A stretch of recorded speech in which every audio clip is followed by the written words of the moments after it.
Hello everyone, स्वागत है आपका यूरेका क्लासेस में। आज मैं आपके लिए लेकर आया हूँ बहुत ही ब्यूटीफुल सा एंड प्यारा सा टॉपिक, या बात करें पेपर क्वांटम मैकेनिक्स।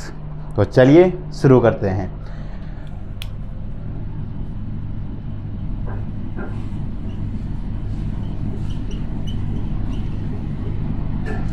तो जैसा कि आप देख पा रहे हैं क्वांटम मैकेनिक्स, तो सबसे पहला सवाल हमारे दिमाग में ये आता है कि हम क्वांटम मैकेनिक्स क्यों पढ़ते हैं।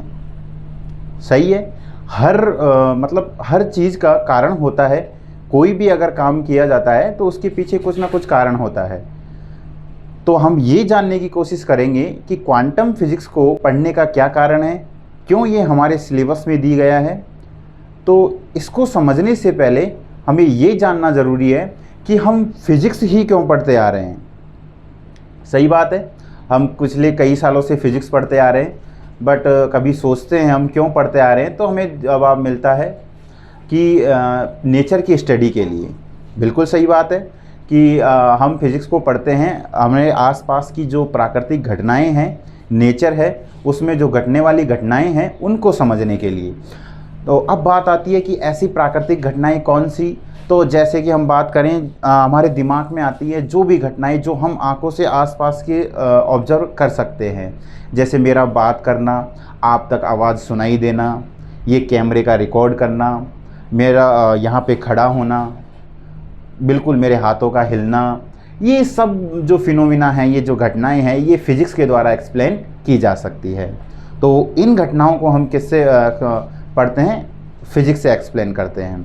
तो अब अगर हम इससे और आगे बढ़ें कि जैसे पृथ्वी का सूर्य के चारों ओर चक्कर लगाना, तो ये एक फ़िक्स है और इसका टाइम भी फिक्स होता है। 365 डेज़ टाइम पीरियड भी फिक्स होता है। तो इन सब का पता करना, ग्रहों के चक्करों का पता करना, ये सब, और दूसरी बात ये इनके मतलब इनका पता करके हम इनके आने वाले भविष्य को भी प्रिडिक्ट कर लेना। लाइक ये प्रिडिक्ट कर लेना कि आज ये मोशन हो रहा है तो आने वाले 20 साल में हमें ये ग्रह कहाँ पर किस पोजीशन पे मिलने वाला है, ये सब भी प्रिडिक्ट कर लेना। और दूसरी बात, हम अगर देखते हैं कि कई बार सुनने को मिलता है कि कुछ डेट, फिक्स डेट है, मान लो 15 अगस्त या फिर 16 अगस्त 2025 में इस टाइम पर एक उल्कापिंड आएगा और हमारे पृथ्वी के पास से गुजर के जाएगा। तो ये सब कैसे पता कर पा रहे हैं हम? ये सब फिजिक्स से पता कर पा रहे हैं। तो जैसे कि इन सब ये चीज़ें हैं, किन्हीं भी दो गाड़ियों की टक्कर होना, टक्कर में कौन सी गाड़ी पीछे खिसकेगी, कौन सी वहीं रुकी रहेगी, इन सब का, इन घटनाओं को ऑब्जर्व करना, इन घटनाओं के बारे में जानना। तो बहुत सी एन नंबर ऑफ घटनाएं हैं। तो इन सब को हम किस में ब्रांच में जानते हैं? इन सब को जानते हैं हम न्यूटोनियन मैकेनिक्स में।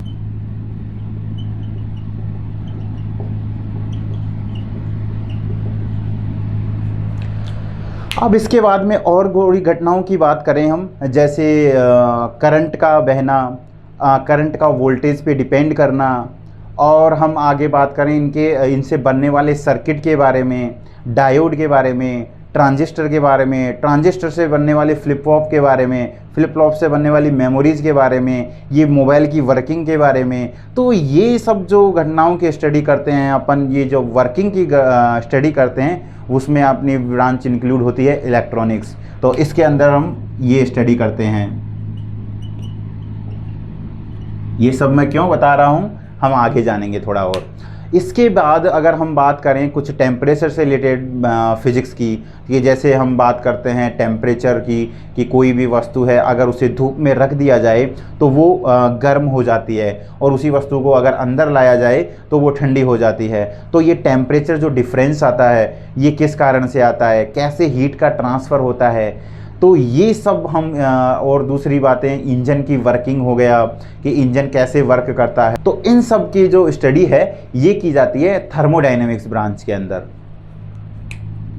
तो ये हो जाती है थर्मोडायनेमिक्स।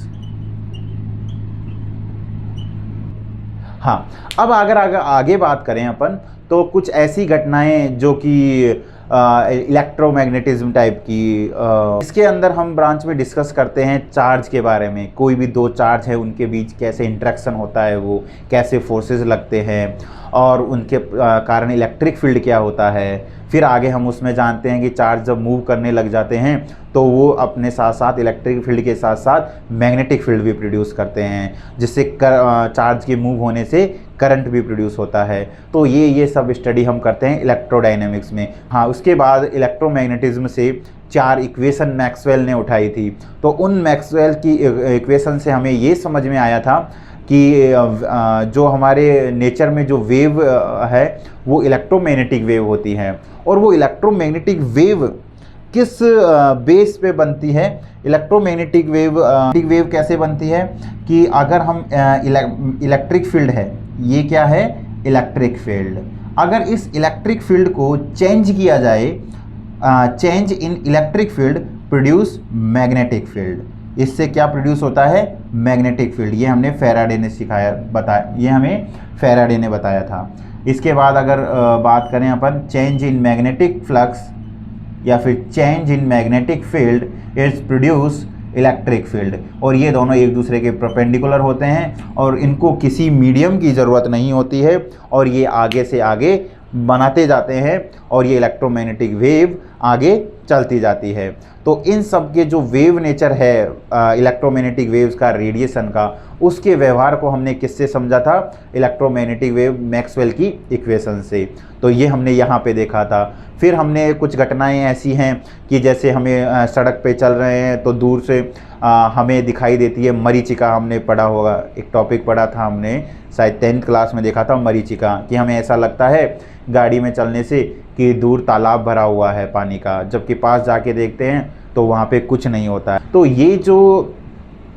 ये घटनाएं हैं ऑप्टिक्स की। ये हम 3D मूवी देखने जाते हैं तो 3D मूवी वो ग्लास से ही हमें दिखाई देती है। एक ग्लास दिया जाता है, उस ग्लास से हम 3D मूवीज़ को देख सकते हैं। तो उन ग्लास से क्या मैकेनिज़्म है उसकी, उस ग्लास से देखने के लिए। या फिर होलोग्राम कैसे बनते हैं, होलोग्राम लाइक 3D शेप, जैसे कोई भी पर्सन है उसकी 3D शेप कैसे बनाई जा सकती है कि हमें ऐसा लगे, जैसे काफ़ी मूवियों में देखा है आपने कि किसी भी इंसान को मतलब एग्जैक्ट सेम टू सेम बना के खड़ा कर दिया जाता है और पता लगता है जैसे कि वो वहाँ पे है ही नहीं। तो ये सब जो होलोग्राम बोलते हैं अपन इसको, जिसमें 3D फोटोग्राफी बोली जाती है इसे। तो ये सब जो फिनोमिना है ये हम ऑप्टिक्स में डिस्कस करते हैं, ये ऑप्टिक्स में होते हैं। फिर इसके बाद ये जो सब हम फिजिक्स पढ़ते आए हैं ये 19वीं शताब्दी से पहले की फिजिक्स है, 19th सेंचुरी। तो हम बात करें कि 19th सेंचुरी के एंड तक ये फिजिक्स हमारे पास थी, जिसे एक नाम दिया गया क्लासिकल फिजिक्स। क्लासिकल फिजिक्स ये होती है हमारी क्लासिकल फिजिक्स। और फिर ये माना जाता था कि ये जो क्लासिकल फिजिक्स है ये सफिशिएंट है हमारे नेचर को समझने के लिए। अब इसमें कोई भी ब्रांच हो, जैसे हीट से रिलेटेड हो तो थर्मोडायनेमिक्स में समझ सकते हैं, अगर चार्ज से रिलेटेड हो तो इलेक्ट्रोडायनेमिक्स से समझ सकते हैं, और अगर हमारी ब्रांच मैकेनिक्स से रिलेटेड है तो हम उसे क्लासिकल न्यूटोनियन मैकेनिक्स या क्लासिकल मैकेनिक्स से समझ सकते हैं। तो ये जैसे मोशन से रिलेटेड हो, ऐसे मोशंस को हम क्लासिकल मैकेनिक्स से समझ सकते हैं। तो ये सब हमारे लिए इतना सफिशिएंट मैटर था कि अब इसके आगे किसी फिजिक्स की ज़रूरत नहीं थी। तो अब कोई भी प्राकृतिक घटनाएं होती तो इनसे समझ लिया जाता। अब बात आती है कुछ 19th सेंचुरी के एंड की, तब हमारे सामने कुछ एक्सपेरिमेंट ऐसे निकल करके आए कि वो एक्सप्लेन नहीं हो पा रहे थे इन थ्योरीज से। उनमें से एक्सपेरिमेंट कौन कौन से थे, अगर मैं एक्सपेरिमेंट्स की बात करूं तो जैसे कि पहला एक्सपेरिमेंट था, सबसे पहला एक्सपेरिमेंट था ब्लैक बॉडी का था। दूसरा एक्सपेरिमेंट की बात करें अपन तो फोटो इलेक्ट्रिक इफेक्ट दूसरा ये था। तीसरे एक्सपेरिमेंट की बात करें अपन तो था कॉम्पटन इफेक्ट।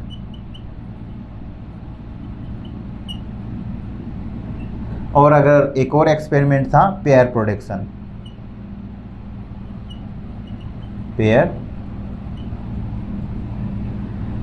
इन टॉपिक्स को हम जब क्वांटम मैकेनिक्स स्टार्ट करेंगे तो इनको प्रॉपर वे से बिल्कुल अच्छे से जानेंगे, एक एक टॉपिक पे काफ़ी टाइम लगाएंगे और अच्छे से समझेंगे इनको। तो अब हम इससे आगे बढ़ते हैं थोड़ा कि ये एक्सपेरिमेंट ऐसे थे जहाँ आके क्लासिकल मैकेनिक्स फेल हो जाती है और वहाँ से हमें एक नई ब्रांच की शुरुआत की जाती है जहाँ से क्वांटम वर्ड निकल के आता है। तो हमें अगर दूसरी वे से मैं बात करूँ कि क्वांटम मैकेनिक्स, जैसे हम वर्ड यूज़ करते हैं मैकेनिक्स, तो मैकेनिक्स कैसे यूज़ हुआ वर्ड, तो मैकेनिक्स कुछ इस तरीके से हुआ कि आगे बात करते हैं, रुको एक मिनट, मैकेनिक्स आगे मैं मिटा करके,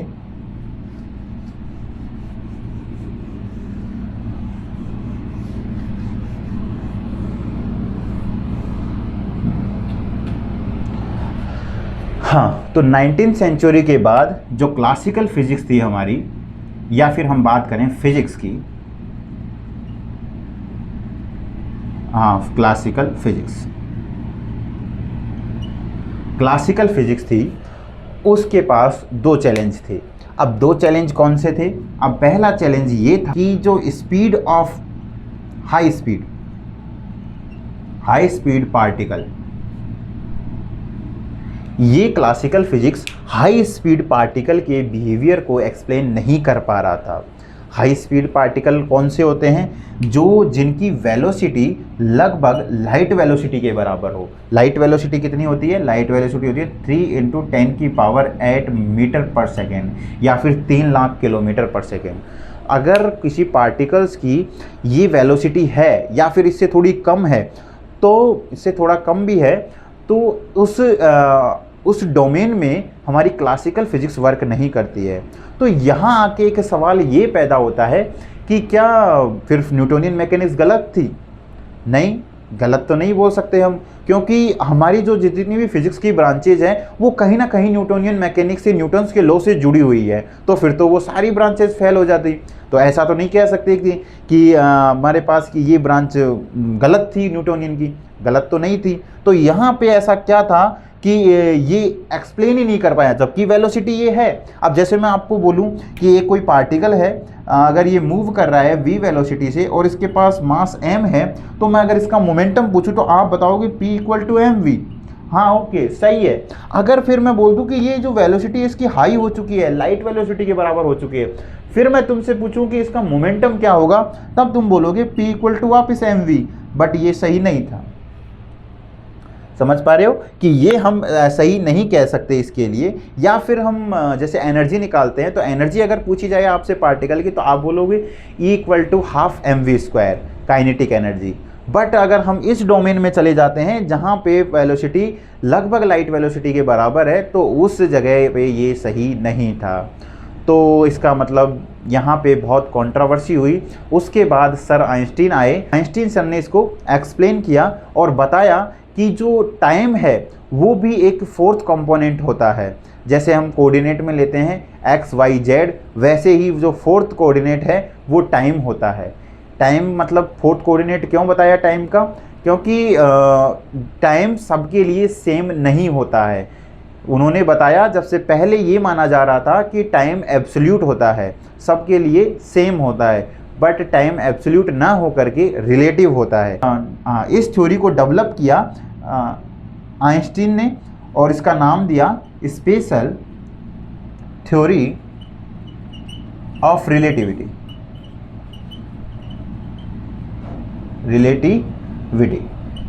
ये हमारी थ्योरी है, ये एक नई ब्रांच है फिजिक्स की, स्पेशल थ्योरी ऑफ रिलेटिविटी। इसको बाद में आगे चल करके क्लासिकल मैकेनिक्स में ही इंक्लूड कर लिया गया। तो ये हमारे पास एक था चैलेंज जिसको आइंस्टीन सर ने दूर किया। इसके बाद अगर हम बात करें दूसरा चैलेंज, तो दूसरा चैलेंज ये था कि जो माइक्रो पार्टिकल हैं, छोटे पार्टिकल, माइक्रो पार्टिकल या फिर सब एटॉमिक पार्टिकल, या फिर सब एटॉमिक पार्टिकल बोले तो इलेक्ट्रॉन, प्रोटॉन, न्यूट्रॉन और मोर देन 100 पार्टिकल हैं। पार्टिकल्स, बहुत सारे पार्टिकल्स हैं, छोटे पार्टिकल, सब एटॉमिक पार्टिकल, जिनसे तो इनके लिए अगर मैकेनिक्स को देखा जाए कि अब मैं देखना चाहूँ कि ये इलेक्ट्रॉन है, तो इस इलेक्ट्रॉन के लिए मैकेनिक्स लगाई जाए, यही वाली मैकेनिक्स जो हम क्लासिकल में पढ़ते हैं, इसके बिहेवियर को जाना जाए, इसके मोमेंटम को मेज़र किया जाए, इसके वगैरह एनर्जी को मेज़र किया जाए, या फिर कोई भी स्मॉल पार्टिकल के लिए मैकेनिक्स लगाई जाए, तो वहाँ मैकेनिक्स टोटली फेल हो जाती है, टोटली वैनिश। तो ये क्या रीज़न था?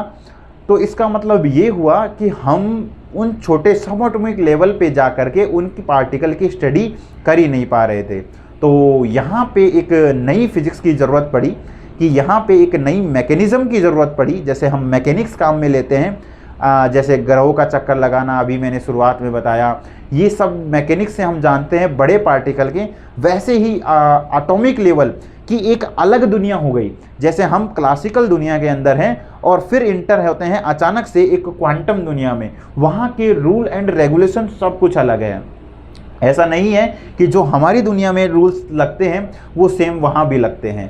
अब जैसे मैं आपको एक एग्जांपल बताऊं कि अगर मैं बोलूं कि एक पार्टिकल है और ये v वेलोसिटी से मूव कर रहा है, तो v वेलोसिटी से मूव कर रहा है और इस चलो वेलोसिटी दे देते हैं इसे, ऐसा करते हैं 10 मीटर पर सेकेंड से ये मूव कर रहा है।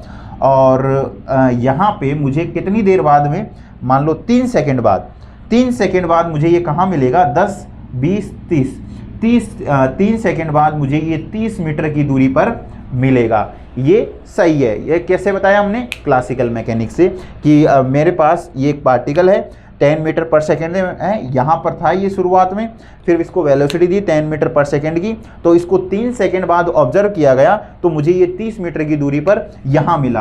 अब ऐसे ही मैं ऐसे 100 पार्टिकल लूँ और 100 पार्टिकल को सेम स्पीड से, सेम इसी जगह से, सेम इसी इन्वायरमेंट में अगर मैं ये एक्सपेरिमेंट बार बार दोहराता हूँ, तो मुझे बार बार रिजल्ट 30 मीटर 30 मीटर 30 मीटर मिलता जाता है। बट क्वांटम मैकेनिक्स में अगर मैं ये पार्टिकल क्वांटम रीजन में या फिर क्वांटम में अगर मैं इस पार्टिकल को 10 मीटर पर सेकेंड से अगर वेलोसिटी से ये जा रहा है, और तो मुझे कोई ज़रूरी नहीं है कि ये मुझे हर बार 30 मीटर पे ही मिलेगा। कोई ज़रूरी नहीं है, ये पार्टिकल कहीं भी हो सकता है और 100 बार एक्सपेरिमेंट करने पर 100 के 100 बार रिजल्ट अलग अलग मिलते हैं। तो ये है थोड़ा क्वांटम की अलग दुनिया। इसीलिए मैंने शुरुआत में बोला था, शुरुआत करते हैं अपन एक ब्यूटीफुल से पेपर की। तो ये अगर हम और आगे बात करें कि क्वांटम मैकेनिक्स कैसे हमें मतलब रोचक तथ्यों के बारे में अवगत कराती है, तो सबसे एक और रोचक तथ्य मैं बताता हूँ आपको, इसका बहुत अच्छा एक्सपेरिमेंट बताता हूँ। यंग डबल स्लिट, ये तो एक्सपेरिमेंट किया है हमने यंग डबल स्लिट का, काफ़ी बार किया है। हमने 12th में भी पढ़ा था यंग डबल स्लिट एक्सपेरिमेंट, और बीएससी फर्स्ट ईयर में भी हम देखते हैं यंग डबल स्लिट एक्सपेरिमेंट क्या होता है उसमें। मैं बता देता हूँ आपको। यंग डबल स्लिट ऐसा एक्सपेरिमेंट था कि जो हमें ये बताता है कि लाइट वेव की तरह बिहेव करती है। शुरुआत में यंग एक्सपेरिमेंट से ही प्रूफ हुआ था कि लाइट वेव की तरह बिहेव करती है, वरना लाइट को एक किरण की तरह, रे की तरह ट्रीट किया जा रहा था। तो अब देखते हैं अपन कि जब एक स्लिट ली जाती है, डबल स्लिट, तो हम क्या करते हैं? डबल स्लिट लेते हैं। ये डबल स्लिट यंग का। और अब इस एक्सपेरिमेंट को जब यहाँ पे लाइट रखी जाती है, लाइट सोर्स होता है, लाइट सोर्स होने से जब पर्दे पर इसके रिजल्ट को देखा जाता है, तो हमें क्या मिलता है? Dark bright fringes. जैसे मैं डार्क ब्राइट को शो करता हूँ, जैसे ये ब्राइट है तो ये डार्क है, ये ब्राइट है तो ये डार्क है, ये ब्राइट डार्क, कुछ ऐसा फिनोमिना हमें शो होता है।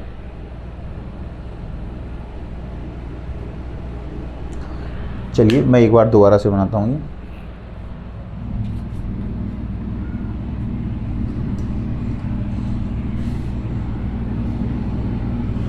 तो ये यंग डबल स्लिट, अब इसको अगर पर्दे पे देखा जाए तो हमें क्या मिलता है? डार्क ब्राइट फ्रिंजेस मिलती है। जैसे कि यहाँ पे हमें क्या मिला? एक डार्क फ्रिंज मिली। तो फिर यहाँ ब्राइट, फिर यहाँ डार्क, फिर यहाँ ब्राइट, फिर यहाँ डार्क, फिर ब्राइट। तो कुछ ऐसा फिनोमिना देखने को मिलता है, ये कुछ ऐसा। Dark bright, dark bright, dark bright, ऐसे ही ये ऐसा कुछ देखने को मिलता है। जबकि हमारी एक्सपेक्टेशन क्या थी इस एक्सपेरिमेंट से कि जब इसमें दो स्लिट है और जब इन दो स्लिट से प्रकाश निकलेगा तो हमें दो ही स्लिट यहाँ पे प्रकाश की दिखनी चाहिए थी। बट ये कुछ ऐसा फिनोमिना हुआ जिससे ये प्रूफ होता है कि जो ये लाइट है वो क्या है, ये लाइट है, ये क्या है, वेव है। ठीक है, अब अगर इस एक्सपेरिमेंट दोबारा और बना देता हूं थोड़ा सा,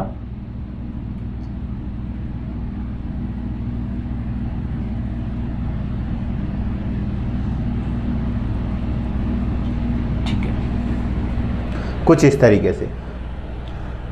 अब देखिए कि ये लाइट है, ये किसकी तरह बिहेव करने लग रही है, वेव की तरह। तो हमें यहाँ पे क्या मिल रहा है, इंटरफेरेंस के कारण, वेव के इंटरफेरेंस के कारण ये पैटर्न मिल रहा है। अब अगर हम थोड़ा सा आगे ऐसा सोचें कि चलो कोई नहीं, लाइट की जगह इलेक्ट्रॉन को इमिट करवाते हैं हम यहाँ से, तो चलो यहाँ से इलेक्ट्रॉन गन ले लेते हैं, एक इलेक्ट्रॉन गन, और यहाँ से इलेक्ट्रॉन को बॉम्बार्ड करवाते हैं, यहाँ से इलेक्ट्रॉन को बॉम्बार्ड करवाते हैं और ये इलेक्ट्रॉन यहाँ पे आके गिरेंगे और दोनों स्लिट से निकलेंगे। और दोनों स्लिट से निकलने के बाद क्या रिजल्ट मिलना चाहिए हमें, हमारी एक्सपेक्टेशन है, क्योंकि अब तो ये तो पार्टिकल है, तो पार्टिकल है तो कुछ इलेक्ट्रॉन इसमें से जाएंगे, कुछ इलेक्ट्रॉन इसमें से जाएंगे, और हमारे पास रिजल्ट क्या मिलेगा कि कुछ यहाँ पे इलेक्ट्रॉन का एक धब्बा बन जाएगा और कुछ एक इलेक्ट्रॉन का धब्बा यहाँ पे बन जाएगा, और कुछ ऐसा रिजल्ट हम एक्सपेक्ट कर रहे हैं। बट एक्सपेरिमेंटली ऐसा हमें नहीं मिला। तो फिर क्या मिला, ये ना मिल करके सेम हमें पैटर्न मिला ये। अब ये पैटर्न मिलने का मतलब है कि इलेक्ट्रॉन एक वेव की तरह बिहेव कर रहा है। अभी हम मान रहे थे कि इलेक्ट्रॉन पार्टिकल है, पार्टिकल ही है इलेक्ट्रॉन, बट ये डबल स्लिट में निकलने के बाद ये इंटरफेरेंस शो कर रहा है, मतलब लाइट की तरह बिहेव कर रहा है। तो लाइट क्या है, वेव, तो ये भी एक वेव की तरह बिहेव करने लग गया। तो ऐसा तो नहीं हो सकता, बट ये एक अनप्रिडिक्टेबल रिजल्ट था। इस बार फिर सोचा गया कि चलो एक काम करते हैं, एक एक इलेक्ट्रॉन को यहाँ से बॉम्बार्ड करवाते हैं।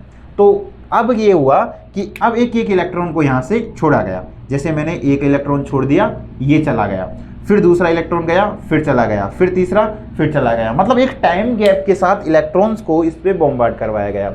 तो अब तो हमें दो ही स्लिट मिलनी चाहिए। अब क्या मिलना चाहिए हमें, अब तो एक ये और एक ये, दो ही हमें इलेक्ट्रॉन के, क्योंकि एक इलेक्ट्रॉन आया या तो इसमें से या इसमें से जाके इसमें यहाँ लगेगा, दूसरा आया फिर दूसरा यहाँ पे आ जाएगा। बट फिर अगेन दोबारा क्या हुआ, हमें वापस कुछ ऐसा ही पैटर्न देखने को मिला। ये पैटर्न मैं आपको स्लाइड शो में भी देख पा रहे हो आप, मैं शो कर पा रहा हूँ ये, कि देखो कि एक एक इलेक्ट्रॉन कैसे जा रहे हैं वहाँ पे। कुछ इस तरीके से यहाँ पे पैटर्न देखने को मिलता है हमें। तो ये बात थी हमारे पास, ये एक थोड़ा सा एक्सपेरिमेंट था यंग डबल स्लिट का। तो यहाँ से हमें थोड़ी सी क्यूरियोसिटी होती है जानने की कि ऐसा क्यों हो रहा है। तो ये सब का जवाब हमें क्वांटम मैकेनिक्स देती है। तो यहाँ से हम एक नए पेपर की शुरुआत करते हैं जिसका नाम क्वांटम मैकेनिक्स शुरुआत में किया था, और हमारा फर्स्ट टॉपिक होने वाला है ब्लैक बॉडी, जिसको एक्सप्लेन करेंगे हम नेक्स्ट लेक्चर में। Thank you.